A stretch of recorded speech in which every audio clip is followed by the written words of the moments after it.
Good evening, guys. Shall we start the session?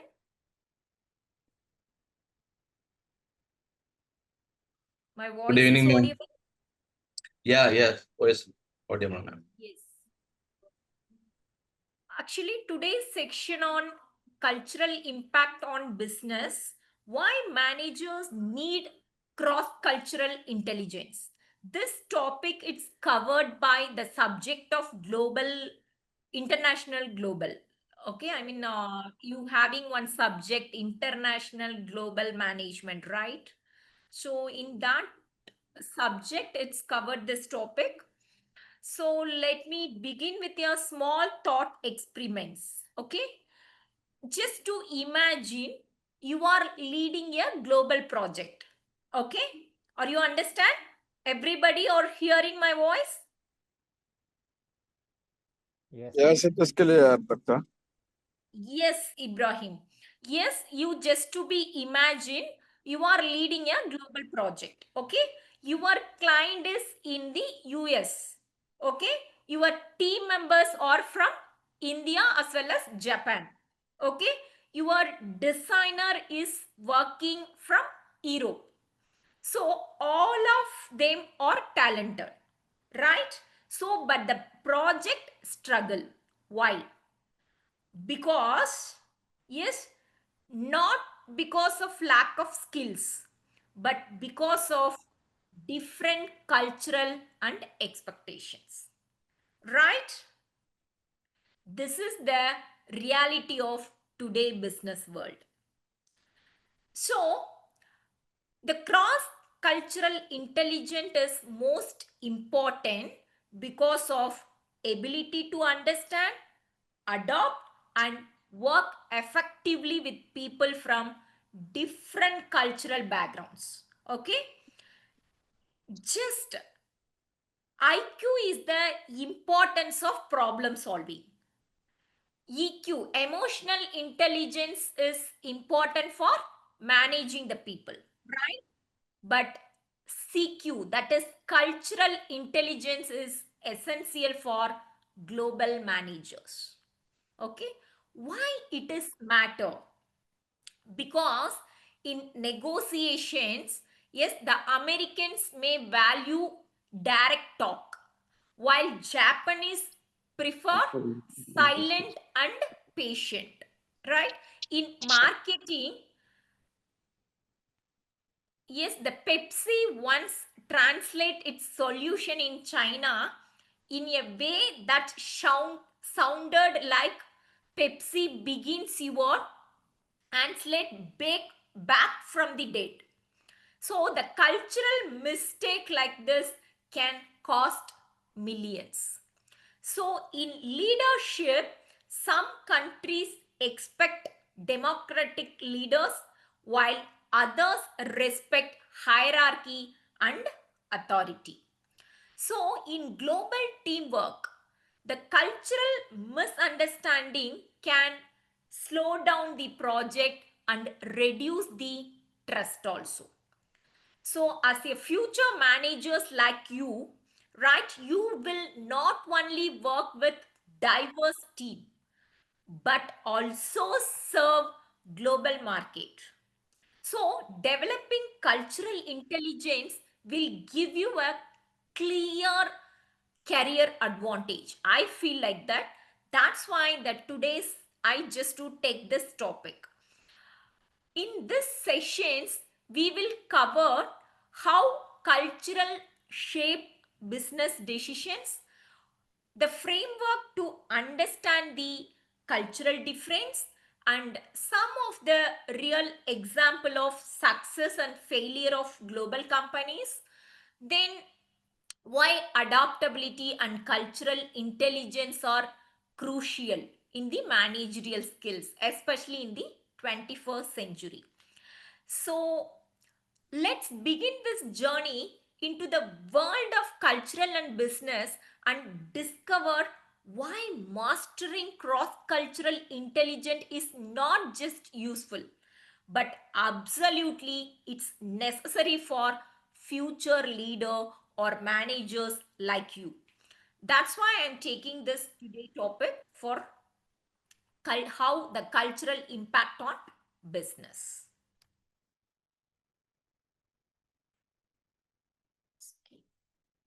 Yes, that introduction slide, we can see what is culture.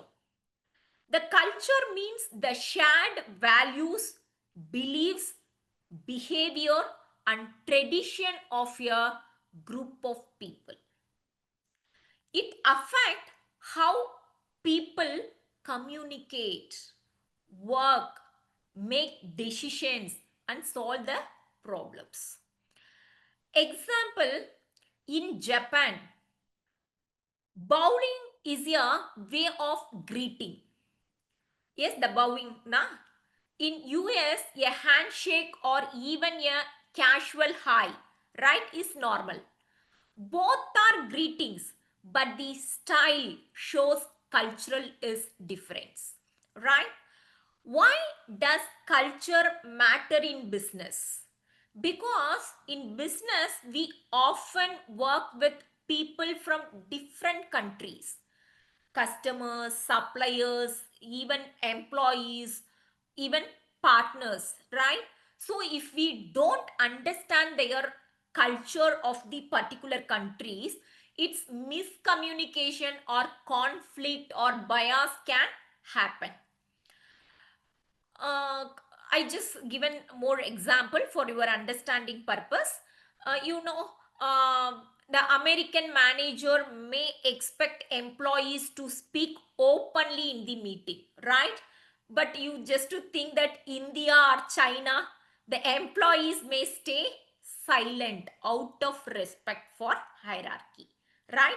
Still, the many of the Indian as well as that Chinese, yes, behave likewise, because the managers as well as the hierarchy people are expecting our subordinates should maintain silent, right?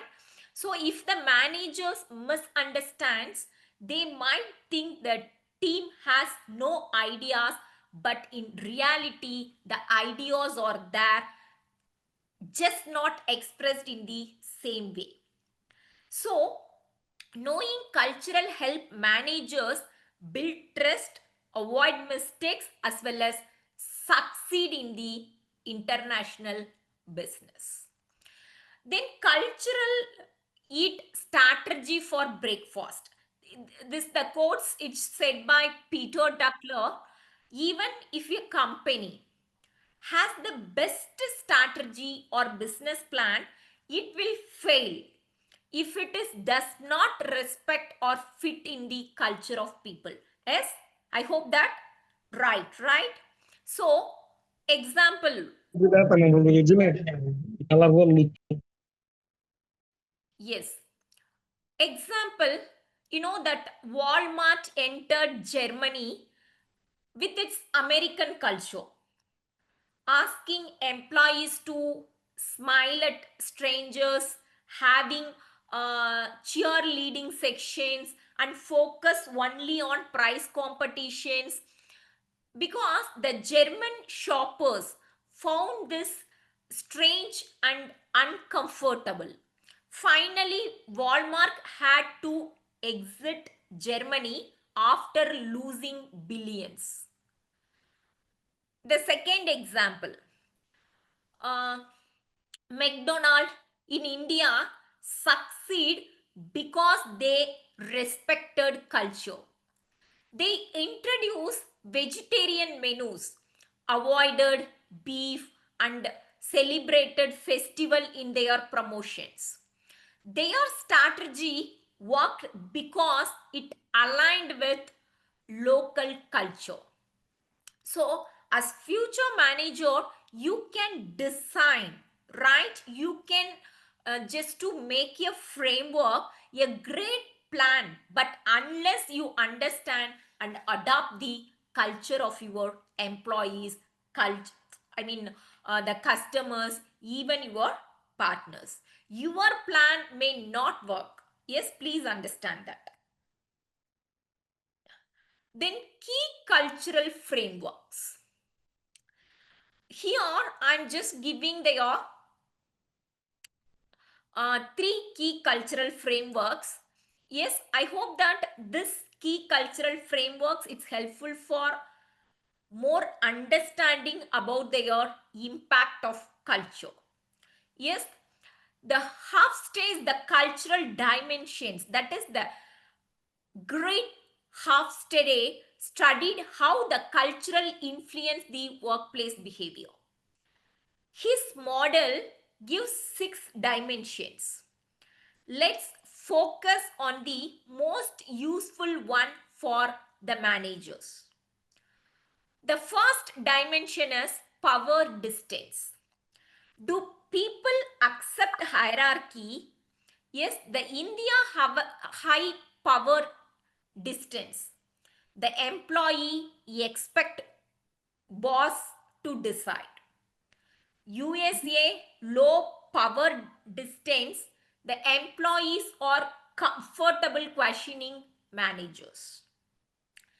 Japan medium high respect for hierarchy, but teamwork matters too, right?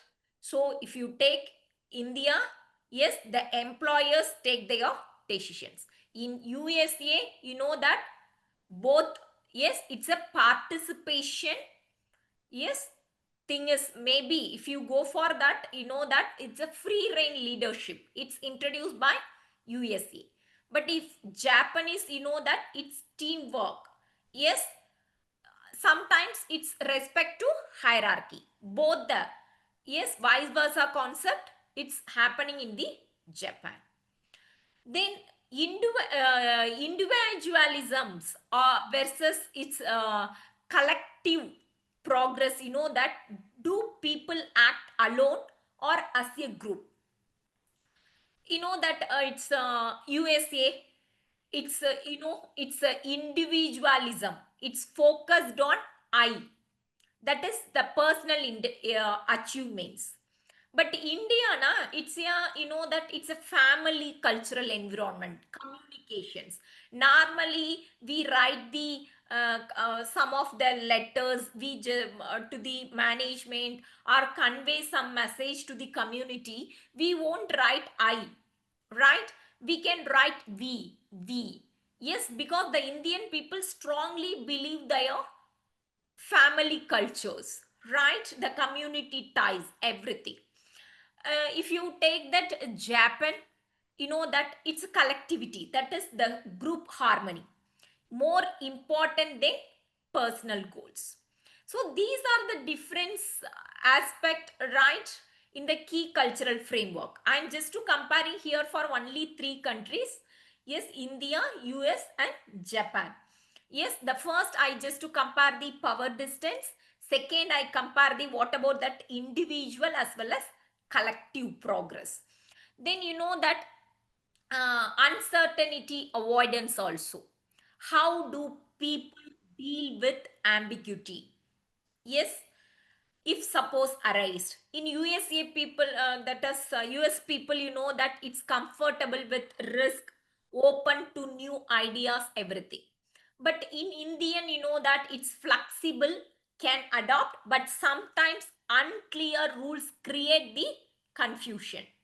But you know that Japan, it's a very high avoidance. They like structure.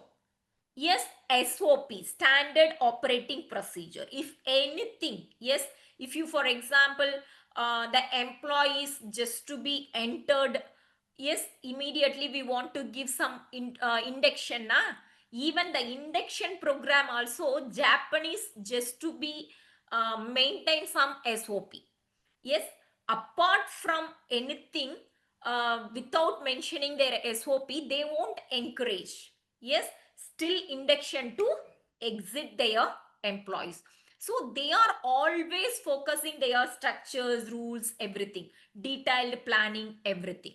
But in Indian people, no, many times it's follow their informal, flexible way. That even USA people also it's comfortable. It's needed for, it's a little bit comfortable for that rules na, they will consider that rule is mostly it's a risk or something, means maybe its benefit for that particular stakeholders also accepted.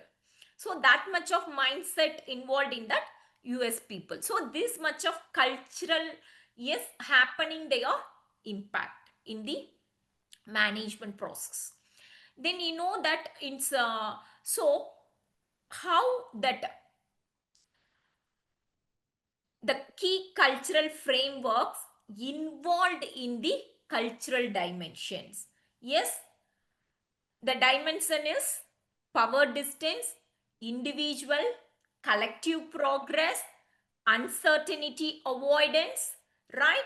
All the things involved in the Hofstede. Yes, cultural dimensions. Then if you go for that, it's Trampino's seven dimensions. Yes, that is also that it's more insights on cultural behaviors. The Drumpinos, that it's a author, he just to given their dimensions, right? The seven dimension is helpful for how the cultural is differ from countries to countries, how we can understand, how the management people to understand their culture. Yes, they are suggesting there are seven dimensions. That first one is universal. Yes, the universal, do rules apply equally. Yes, do relationship it's matter more. Yes, but that the particularism, that in US people, universe universal, that is universal matter na, its rules apply the same for everyone. That is the mentality of US people. You know very well about that. What about India? Right, India is always, it's a, the relationship and contest can be more important than rules, right? That if educated people follow one rule, illiterate people to follow that another rule. If relation in politicians, we have another rule. Yes, without any influence, that public to face that another rule. Such a partiality, everything it's happen in India, right? That is the difference between US and India. Another thing is it's natural and emotional also. I mean that neutral and emotional also. Do people show feeling at work? That in Japan it's neutral, the emotions are controlled in public. But India and USA it's more emotional, because open in expressing the feelings, right? So the achievement also, do you earn respect by results or by position or age? The ascriptions, that the US achievement based, that young talent can rise fast. In India and Japan, more aspirations, that age, seniority, titles or matter. Yes, we are giving their importance from age here. Yes, you know that the promotional level also they will consider that age. For example, after 12th, right? The two students just going to join that any engineering college or medical college, that time it's cut off, everything is same, right? Then we will check the marks. Yes, the marks also same. Yes, then they will check the date of birth, which student is senior. For example, 1 or 2 days it's seniority na, that is matter. We are giving their seats consideration of the seniority, that is age.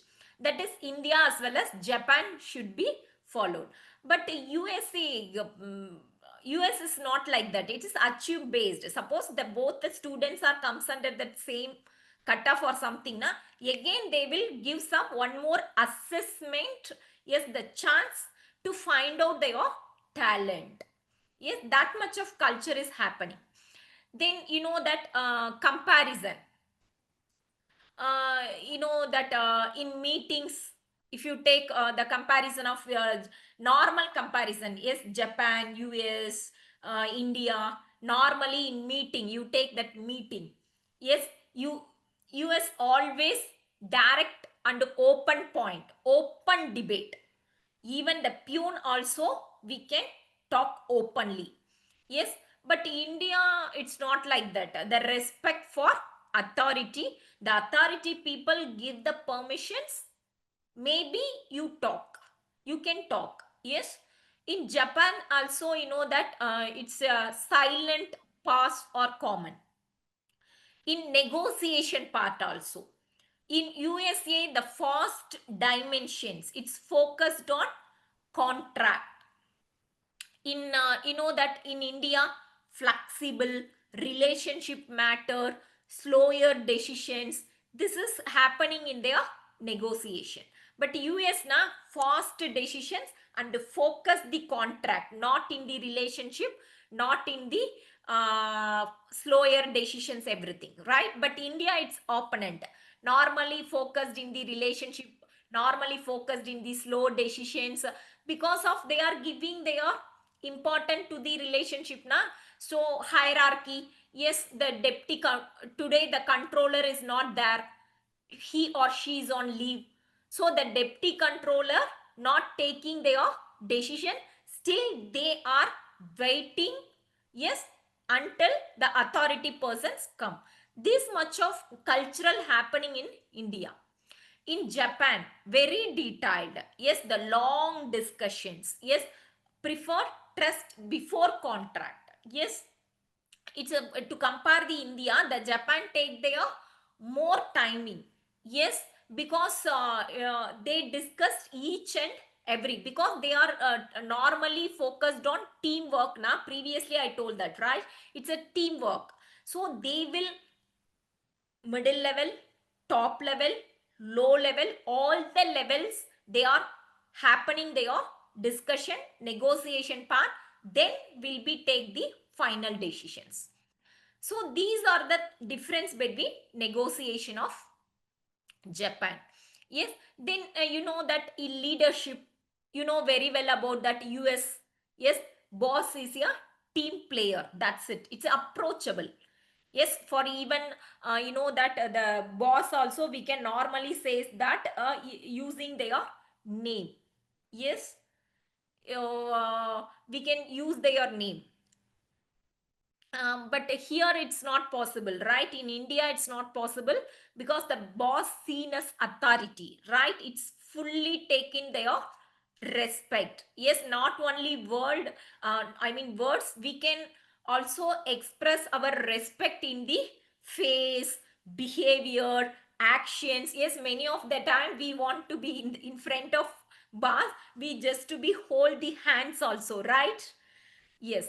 In Japan, no, boss is respected elder, but the decisions, you know that it's made collectively. Yes. So these are the difference between India, US, and Japan, right?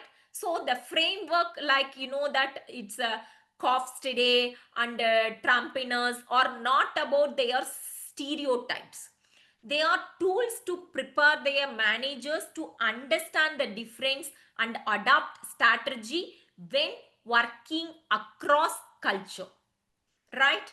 Even the sixth dimension, even their seven dimensions, whatever may be, those key, yes, the cultures, it's just giving their, yes, framework. Yes, how the countries to countries just to, I mean, express their culture behaviors, right? So what is the impact on business functions? You know that the negotiation and decision making, cultural decide how people negotiate. You know, in US the business people are direct, quick, and want decision fast. I told that. But in Japan negotiation is slow, because the value silence, harmony, and detailed discussion before deciding. But in India, relationship is matter because the trust must be built before signing a deal. So here we take one decision, lesson for here, the strategy that works in one country may fail in another if we don't adjust to cultural expectations. That the some MNCs, for example, Deloitte, yes, KPMG, those much of MNC companies having their branches in US also, having their branches in India also, the branches in Japan also, but they want to be, yes, making some different cultures, adopt their branches in the different cultures on different countries, right? Maybe the Deloitte, its origin country of US, but they started their branches in India. They must to be taking their consideration of culture of Indians, right? The same thing it's applicable for Japanese also. That is, that it's a negotiation or decision making purpose. In that marketing and branding, that the cultural influence what people buy, right, and how they respond to ads. Example, the McDonald in India removed beef burgers because of religious sensitivity. Yes, the Hindus na, it's in India many Hindus peoples are there. So the Hindu religions, the beef na, they want to be considered as a god.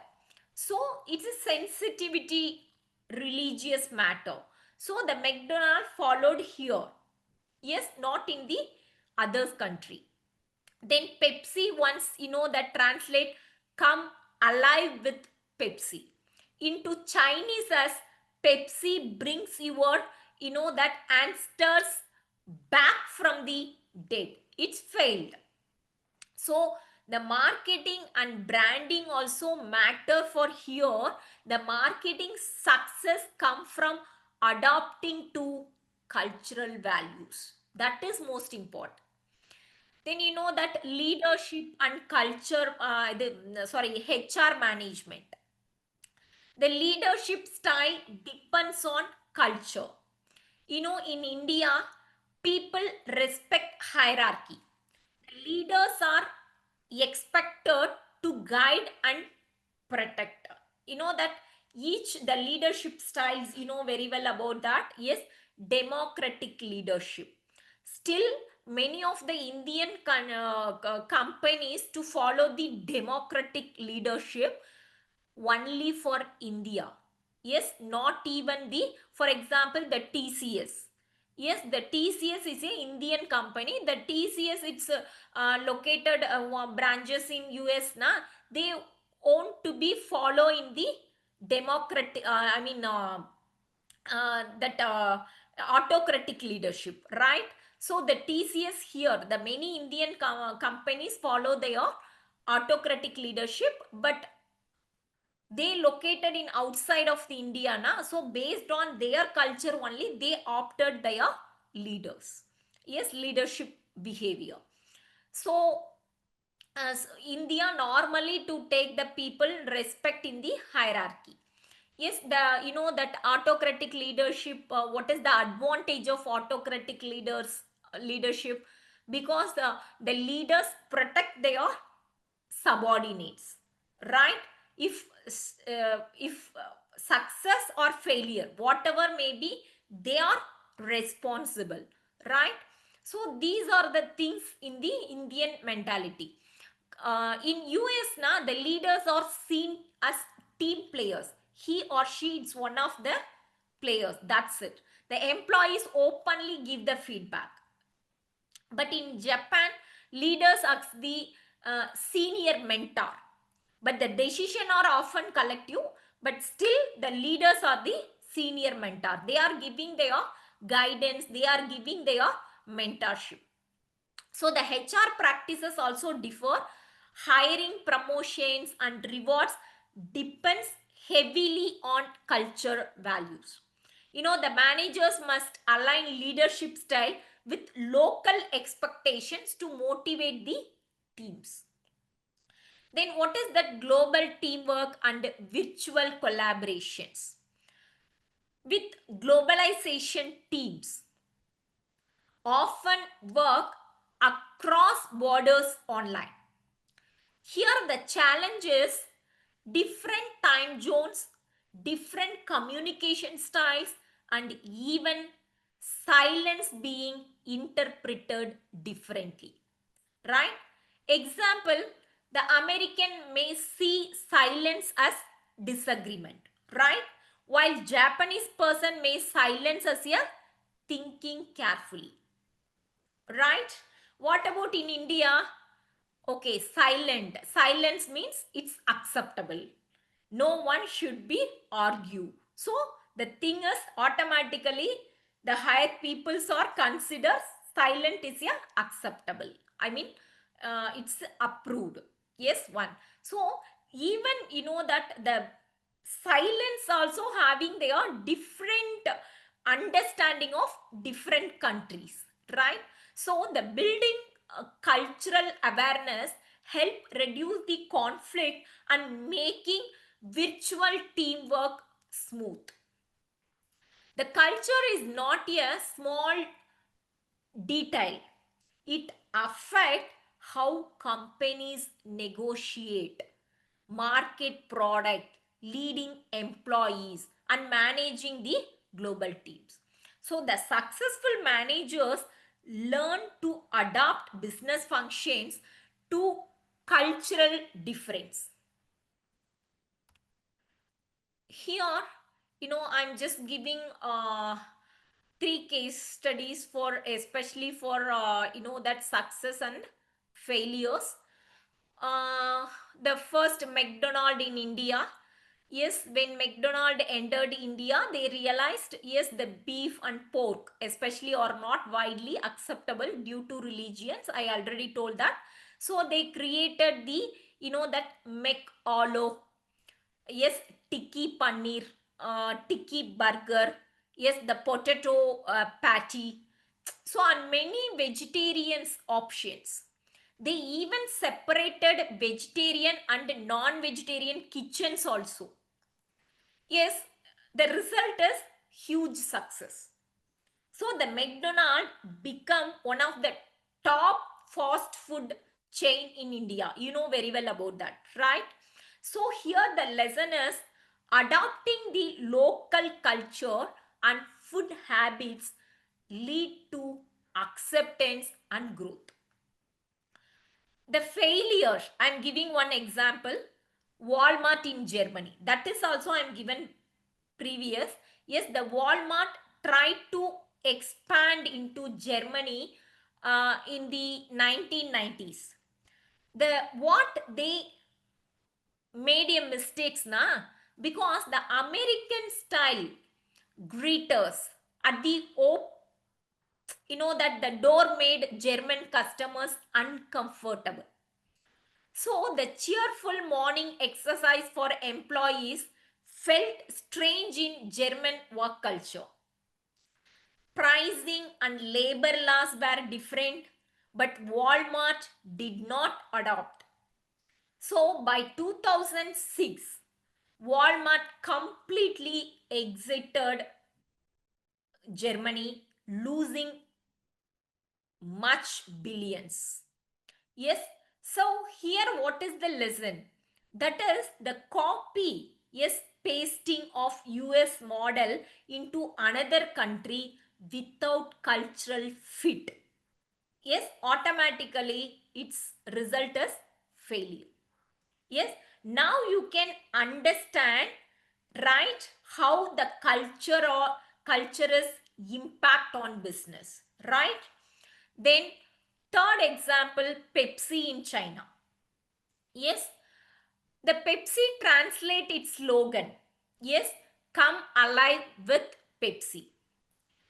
The meaning into Chinese automatically in that the meaning should be translate automatically the Pepsi. What is the meaning translate na? The Pepsi bring your ancestor back from the dead. That slogan alone, right? The Chinese customers found it offensive and confusing. So always test translations and cultural meaning before launching the campaign. That is most important. So here the lesson is, yes, we want to be careful even to translate. That is the language also most important, because you know that every country's some emotional sentiment is behind for their mother tongue. Yes, so always you know that the test transactions want to be matter here. Yes, before launching some campaigns or something, we want to be assured, right? So the cultural decides success or failure in global business. The companies that respect and adapt win. Those that ignore cultural lose, even if they are giant like Walmart or Pepsi. Do you understand? Then cross cultural negotiations. Difference in greetings, silence, and contract. In US, greetings are quick, right? Handshake, smile, then straight to business. But in Japan, bowing in common, greeting show respect, not just formality. Yes? Then silence. Americans may see silence as uncomfortable or disagreement. In Japanese, see the silence as a sign of thinking carefully. Then contract. In US, contract are detailed, legally binding documents. But in Japan, the contract are important, but relationship and trust matter even more, right?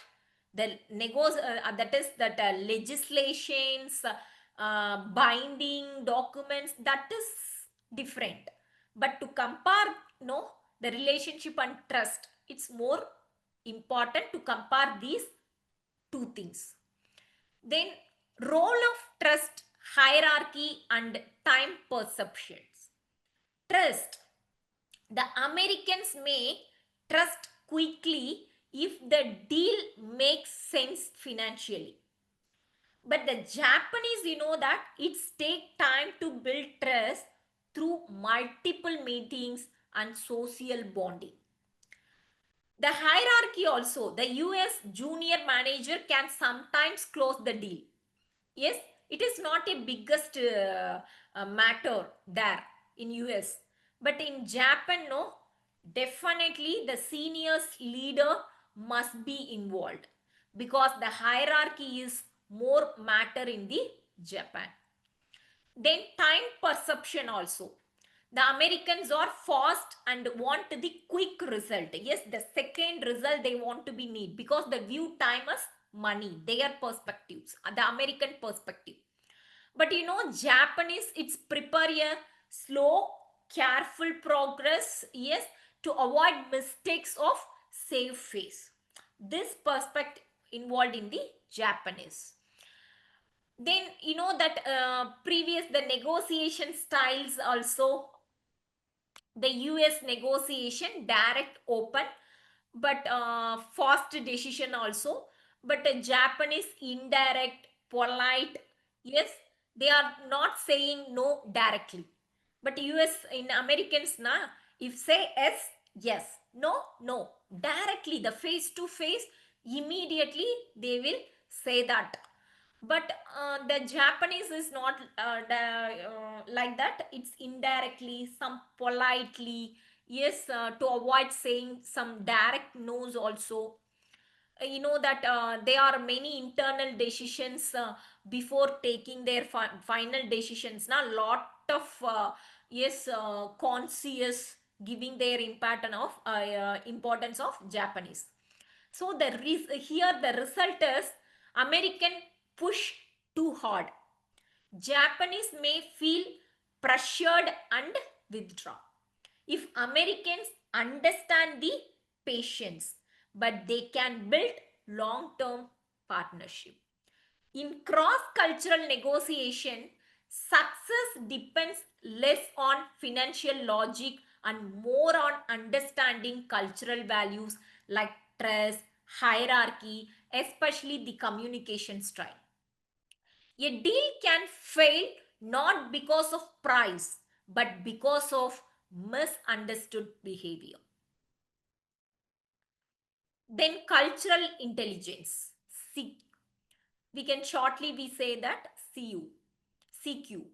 Right? It's that cultural intelligence, it's meaning the work effectively with people from different cultural backgrounds. It's like IQ for culture, not just knowing the fact about other culture, but being able to adjust, succeed in real situations. The four dimension of cultural intelligence: the drive, your motivation to interact with other culture. Example, uh, MBA students who is excited to do on internship abroad shows that show the strong cultural, yes, intelligence drive. Second one is knowledge, understanding cultural difference, the understanding of values, understanding of traditions, understanding of cultural styles. Example, knowing that in Japan the business card are exchanged with both hands and respect. Then third dimension is strategy, the ability to plan and adapt before entering a cross cultural situations. Example, a manager preparing their negotiations differently for Americans versus Japanese. The fourth one is action, adjusting your behavior in real time, showing down your speech for a non-native English speaker in a global meeting, right? So these are the things you want to be adjusted, right? These are the four dimensions involved in the cultural intelligence: drive, knowledge, strategy, and actions. Then why the cultural intelligence is a critical,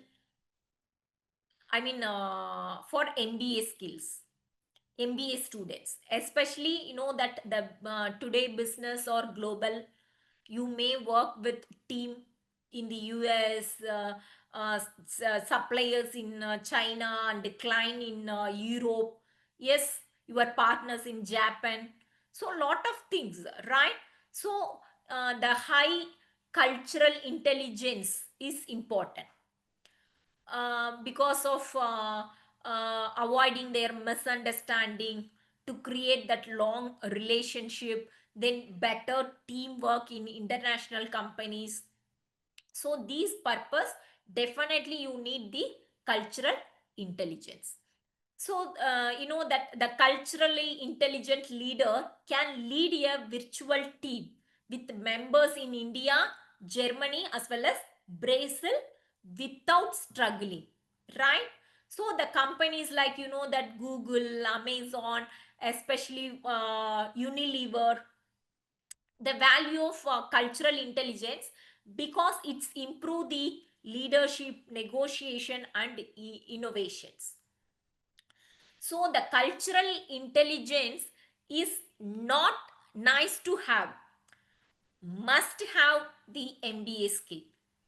So the leaders of tomorrow need cultural intelligence to manage diversity, build trust, and succeed in global business.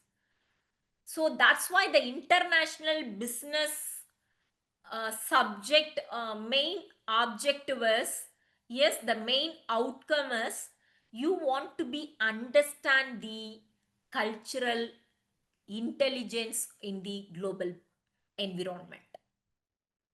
Then what is the global trends? Rise of multicultural virtual teams. After that COVID-19, many companies shifted to remote and hybrid work instead of full time, right?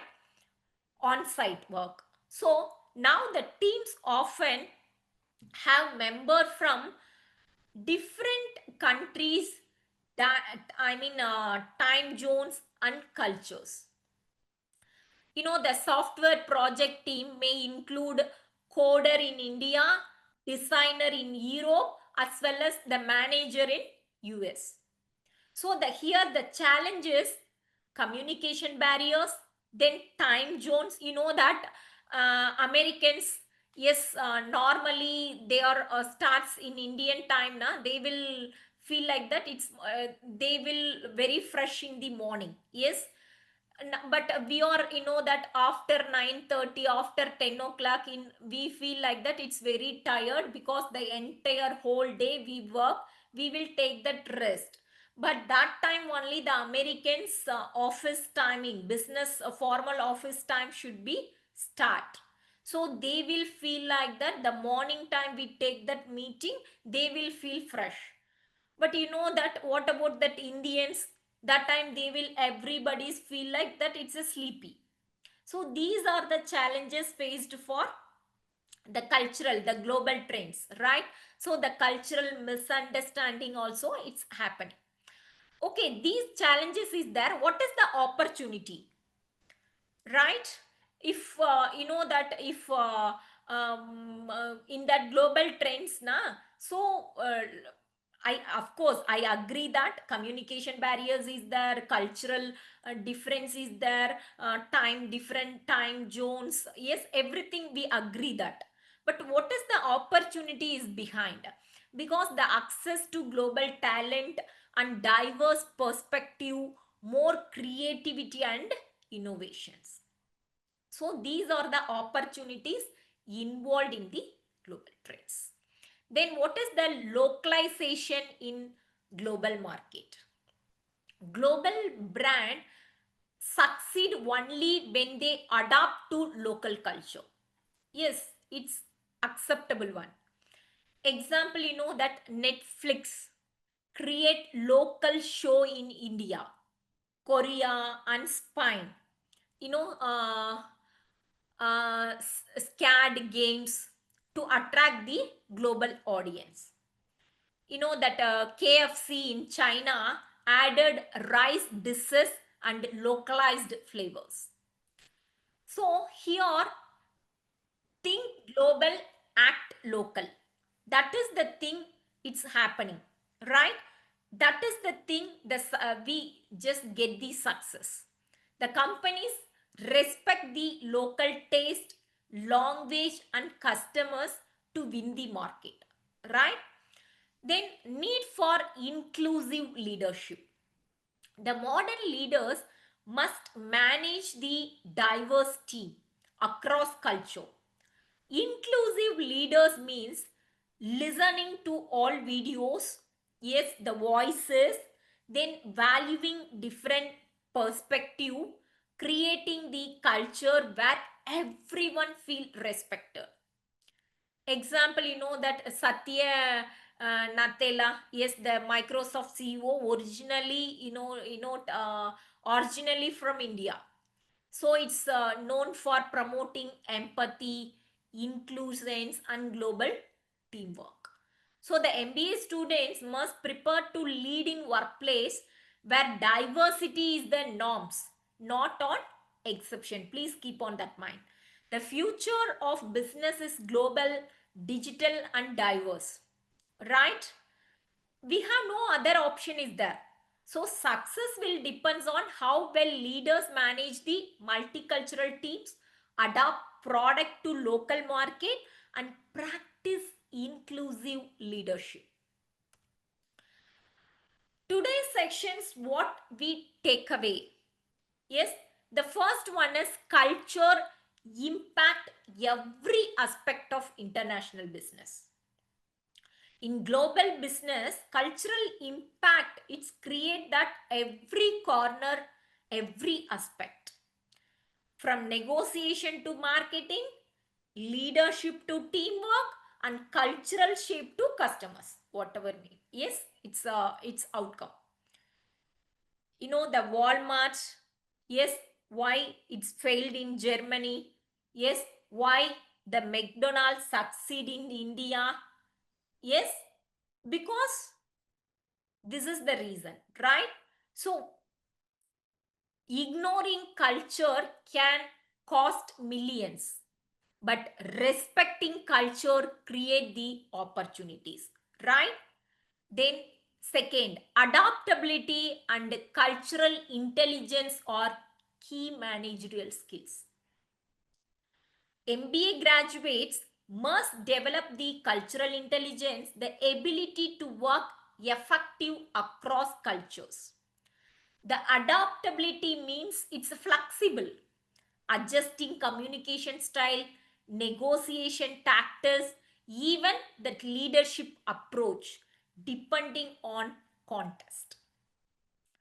Leading a US team may require direct feedback, but leading the Japanese team may require more respectable communication and subtle, right?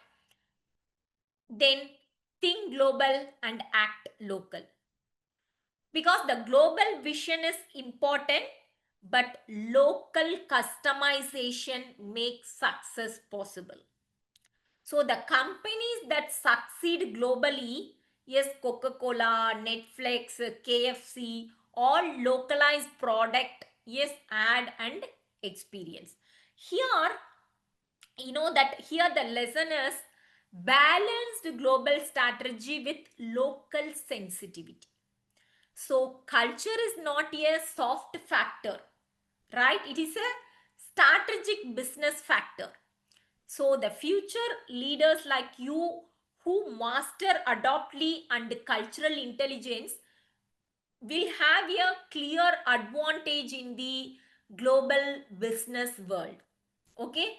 Please understand that things, yes, we have no other option is there. We can, yes,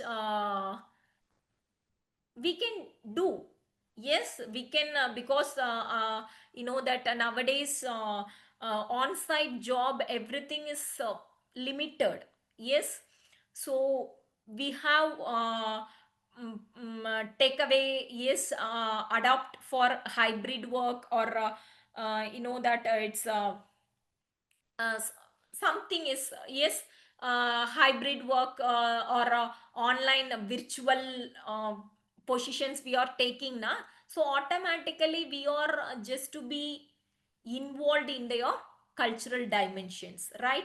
Another thing is, that nowadays the small startups also just to be aim for go for MNC level, yes, multinational company levels, because so automatically we have no options. We want to be learn the culture, yes, because the cultural intelligence is most important. We that in that production field, MBA students very well about that, yes. The factors of productions, four factor is that main money, machines, materials.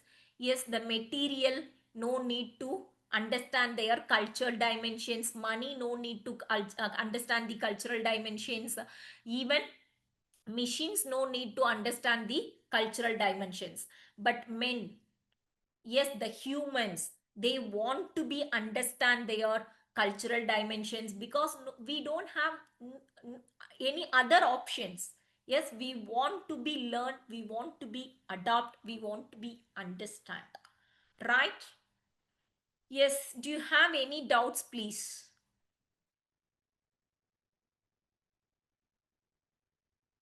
Hamid, Sudha, right?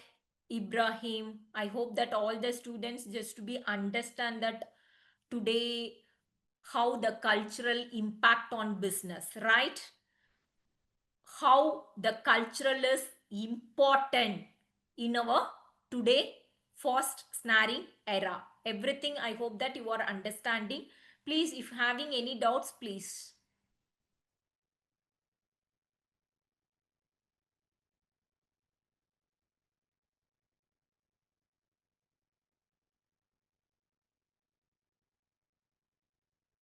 Okay, you don't have any doubts, please leave the sections. Thank you.